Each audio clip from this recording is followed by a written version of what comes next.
Hello friends, welcome to our channel ready to study.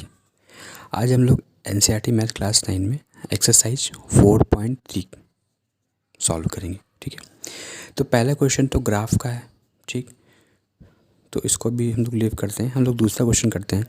लिखा है give the equation of two line passes through 2,14 and how many more such lines are there and why. तो question ये है कि give the equation of two line, दो line की equation बतानी है जो कि 2,14 से पास हो रही है। ठीक है, and how many more such lines are there and why. ठीक है, तो और कितनी लाइनें पास होंगी हमें इसके बारे में बताना है। ठीक, तो हमें एक बात अच्छे से पता है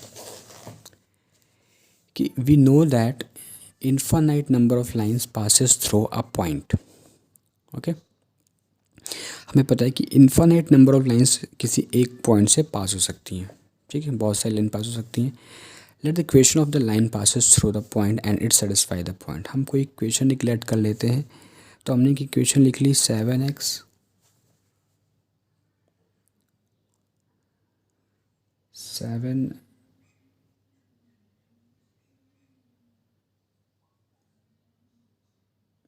7x equals to Y.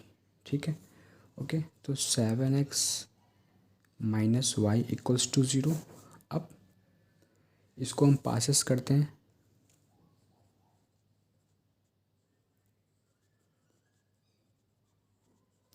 Passes through point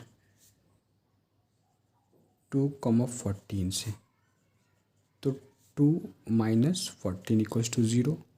तो 14 माइनस 14 इक्वल्स टू 0, तो 0 इक्वल्स टू 0। तो LHS जो है वो RHS के इक्वल आ गया। इसका मतलब कि ये इक्वेशन एक हमें मिल गई। अब हमें इसी तरह से एक दूसरी इक्वेशन सोचनी है जिस जब हम उस पॉइंट को उस इक्वेशन में रखेंगे तो LHS और RHS इक्वल हो जाएंगे। कैसे, देखिए, कोई भी अब इक्वेशन मान लीजिए, मैंने मान लिया कि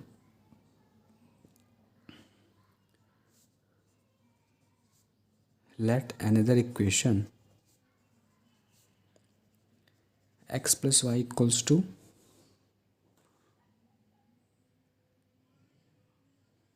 16। ठीक, तो अब एट 2,14 2 प्लस 14 इक्वल्स टू 16, तो 2 प्लस 14 16 इक्वल्स टू 16। तो LHS इक्वल RHS आ गया। ठीक है, तो अब यहाँ पे देखिए, हमें दो इक्वेशन मिल गई हैं। हमें दो इक्वेशन यहाँ पे मिल गई हैं जो कि इससे पास हो रही हैं। ठीक है,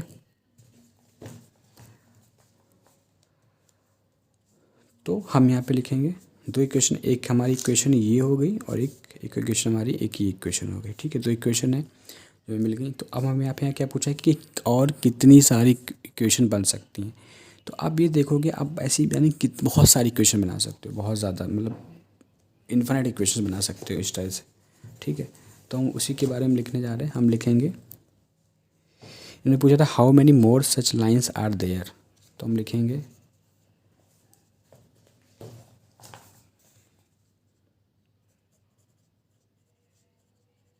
देयर आर इन्फिनिट लाइन्स। बहुत सारी लाइन्स बना सकते हैं हम।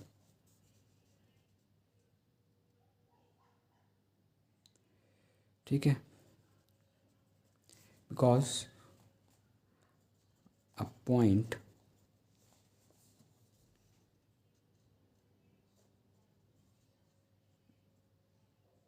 infinitely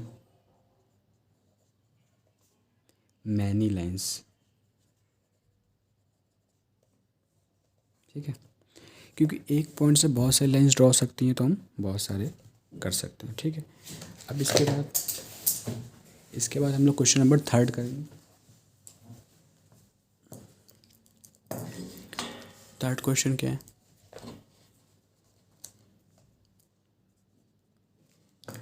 लिखा है point lies on the graph equation में फाइंड द वैल्यू ऑफ ए। ठीक है, तो 3y equals to AX plus 7। ठीक है, एट 3,4, तो 3,4 से पास हो रहा है, तो 3 into 4 equals to A into 3 plus 7, तो 12 minus 7 equals to 3a, 3a equals to 5, a equals to 5/3। X और वाई की वैल्यू पुट कर दी, ठीक है। यहाँ पे 12 हो गया, ये 7 था, इस साइड लेकर गए, माइनस का हो गया, बस सॉल्व कर लिया, ठीक। क्वेश्चन नंबर 3 हो गया। अब क्वेश्चन नंबर 4 करते हैं, ठीक है।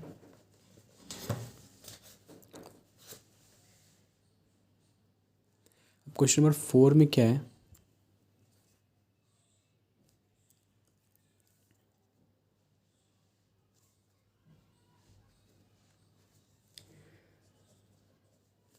क्वेश्चन में लिखा है कि the taxi fare in a city, देखिए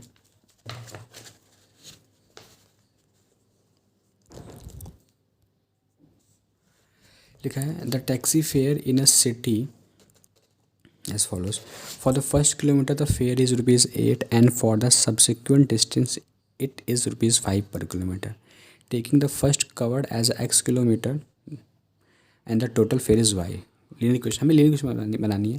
तो देखिए, जब उन्होंने यहाँ पे ये कहा है कि जब हम पहले 1 किलोमीटर चलते हैं तो हमारे 8 रुपये लगते हैं, ठीक है। उसके बाद जब हम दूसरा किलोमीटर कवर करेंगे तो 5 रुपये लगेंगे, जब तीसरा करेंगे फिर 5 रुपये लगेंगे, चौथा किलोमीटर मतलब पहला 1 किलोमीटर चले 8 रुपये दिए, अब जब दूसरा किलोमीटर और चलेंगे तो तब से 5-5 रुपये पड़ने स्टार्ट हो जाएंगे, ठीक है, 5-5 रुपये लगने स्टार्ट हो जाएंगे। तो वो यहाँ पे लिखा हुआ है। और टोटल डिस्टेंस कितनी कवर की है, x किलोमीटर, ठीक है। और टोटल फेयर कितना लगा है, y किलोमीटर, ठीक है। तो अब देखिए हम लोग इसको करते हैं। तो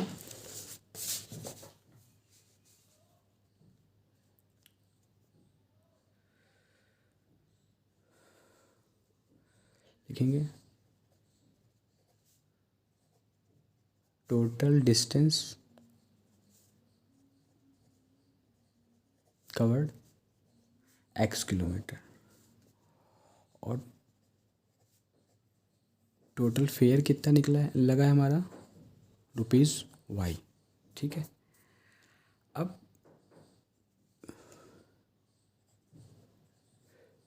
fair of first 1 kilometre 8 rupees है, ठीक, 8 रुपीज़ लगे ना, ठीक है।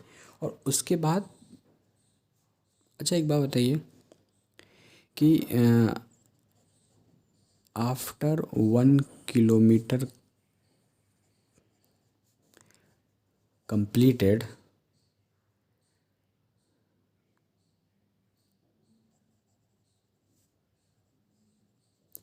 then remaining distance वो कितनी होगी। 1 किलोमीटर कंप्लीट हो, टोटल x थी डिस्टेंस और 1 किलोमीटर कंप्लीट हो चुका है, तो x माइनस 1 किलोमीटर बचा। अरे सपोज अगर 10 होती और 1 किलोमीटर चल चुके होते हम लोग तो 9 किलोमीटर बचता। टोटल x थी, 1 किलोमीटर हमने चल लिया जो कि 60 रुपये पड़ा, तो डिस्टेंस कितनी बची, x माइनस 1 ही तो बची, ठीक है। तो अब हम लिखेंगे यहाँ पर कि देखिए इक्वेशन क्या होगी, required equation y equals to, देखिए ये टोटल फेयर है 8 रुपये प्लस 5x माइनस 1, 8 रुपये ये हो गए और ये डिस्टेंस इंटू हर डिस्टेंस का 5 रुपीज़, तो ये required equation, okay. So that is answer. So question number 6 करते हैं, 5 तो ग्राफ है।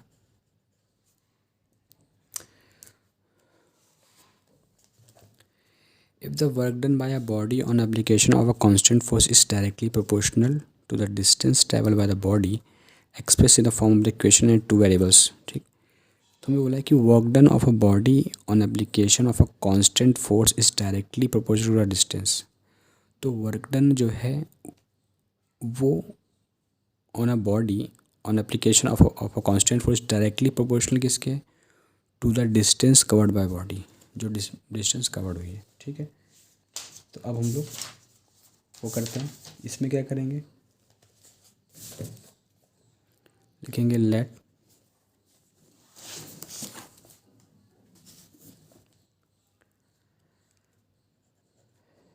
Late W be work done. ठीक,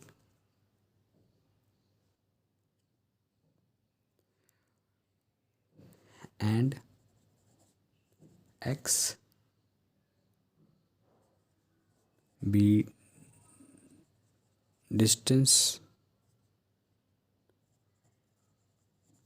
कवर्ड बाय बॉडी। ठीक है, तो उन्होंने क्या बोला है कि जो वर्क डन है वो डायरेक्टली प्रोपोर्शनल है कवर्ड डिस्टेंस के।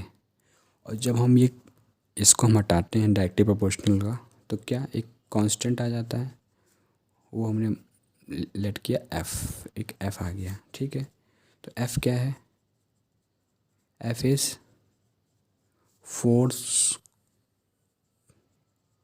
कांस्टेंट। ठीक,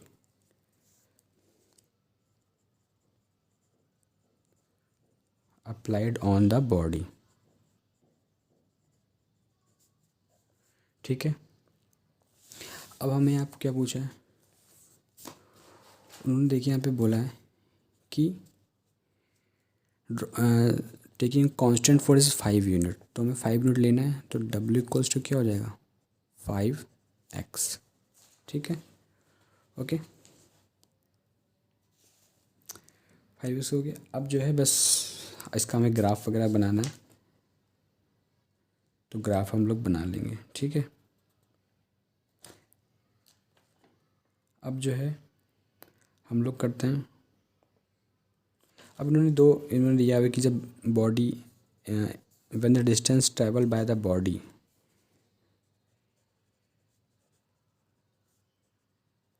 when distance x equals to 0, तो w बराबर 5 इंटू 0 इक्वल्स टू 0, तो वर्क डन क्या हो गया, वो हो गया 0।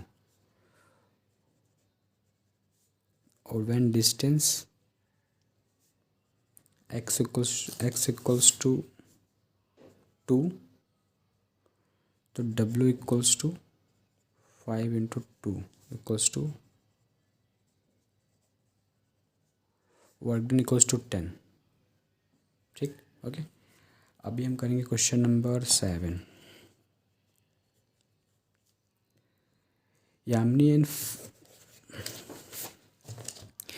and Fatima, two students of class 9, together contribute 100 rupees 100 towards the Prime Minister Relief Fund to help the earthquake victims. Write a linear equation which satisfy the idea. ठीक है, okay, x and why. ठीक है, तो यामिनी जो है वो कितना कर रही है रिलीफ फंड में। ठीक है, तो Yamini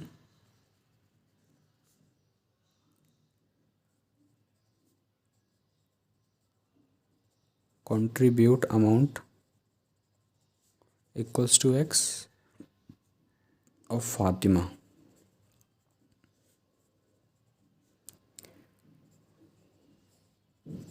contribute amount equals to y। और वो दोनों जब मिलके करते हैं तो कितने रुपए हो जाते हैं, 100 रुपये। ठीक है, तो ये हमारा इक्वेशन हो गया, इसका ग्राफ बनाना है, ग्राफ तो बना लेंगे बाद में। अब क्वेश्चन नंबर 8 देखिए, क्वेश्चन नंबर 8 देखिए, 8 में क्या करना है,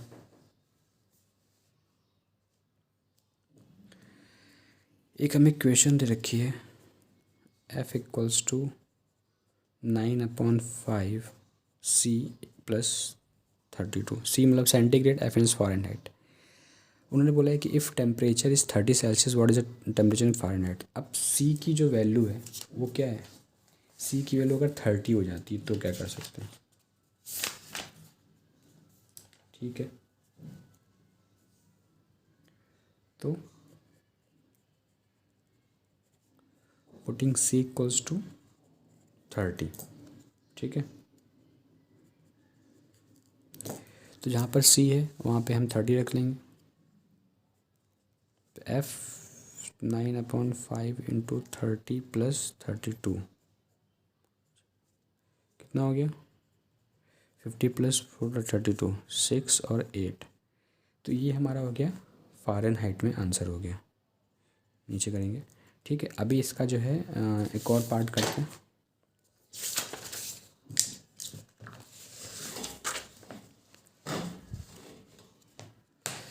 अब 8 का थर्ड पार्ट, ठीक है। F equals to 9/5 C 32। लिखा if the temperature is 95 Fahrenheit, what is the temperature in Celsius. तो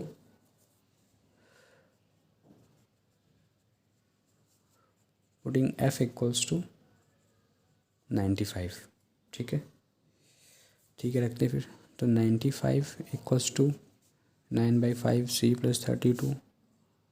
तो 9/5 C 95 minus 32 equals to 3 6।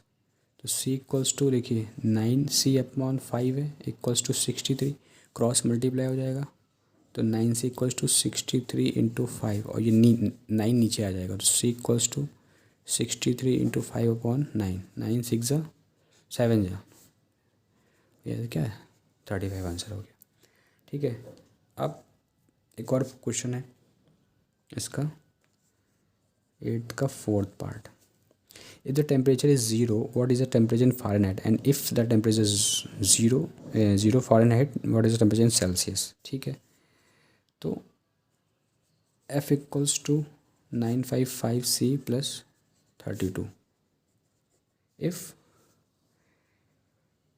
C equals to 0, तो F इक्वल्स टू क्या होगा इंटू 0 प्लस 32।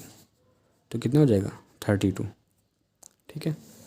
और if F equals to 0, then F की जगह पे 0, 9/5 C प्लस 32, ये सेट जाएगा। तो 9C/5 इक्वल्स टू -32, -32 इंटू 5/9, ठीक है। अब हम जो है हमें इसको सॉल्व करना है। हम जब इसको सॉल्व करेंगे तो क्या आएगा, इसको अब आप सॉल्व करिए तो 9, ठीक है। इसको हम सॉल्व करते चले जाएंगे तो सेल्सियस में आएगा आंसर। इसका आंसर होगा 9 3 जा 27, मल्टीप्लाई कर लीजिए 0 और 16/9 माइनस में, ठीक है। तो लगभग जो आंसर आएगा वो आएगा -17.8 अप्रॉक्स आएगा, ठीक है। अभी जो है देखा, is there a temperature which is numerically the same in both Fahrenheit and Celsius, if yes find it, ठीक है। तो हमें ये बताना है कि ऐसा कौन सा टेम्परेचर है जिस पे वैल्यू सेम हो, ठीक है। तो इसके लिए क्या करेंगे, इसके लिए हमें सोचना पड़ेगा कि किस पे सेम आता है। तो सेम का मतलब क्या है कि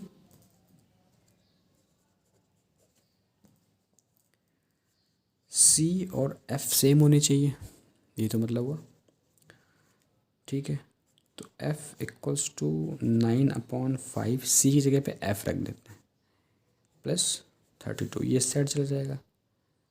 या इसको सेट ले जाइए, किसी को भी ले जाइए, ठीक है। तो हम क्या करते हैं F minus 9/5 F equals to 32, यहाँ एलसीएम लेंगे, 5 इधर multiply 5 F minus 9F/5 equals to 32। तो कितना हो जाएगा ये -4F/5 इक्वल्स टू 32। तो F equals to 32 into 5/4 minus का 8 -40। इसका मतलब ये है कि -40 डिग्री पर जो है टेम्परेचर सेम रहेगा दोनों का, ठीक है। लिखा ना, is there temperature which is numerically the same, ठीक है। तो -40 पे सेम रहेगा। तो ये हमारा कंप्लीट हो गया। अब हम लोग नेक्स्ट एक्सरसाइज करते हैं। ओके, धन्यवाद।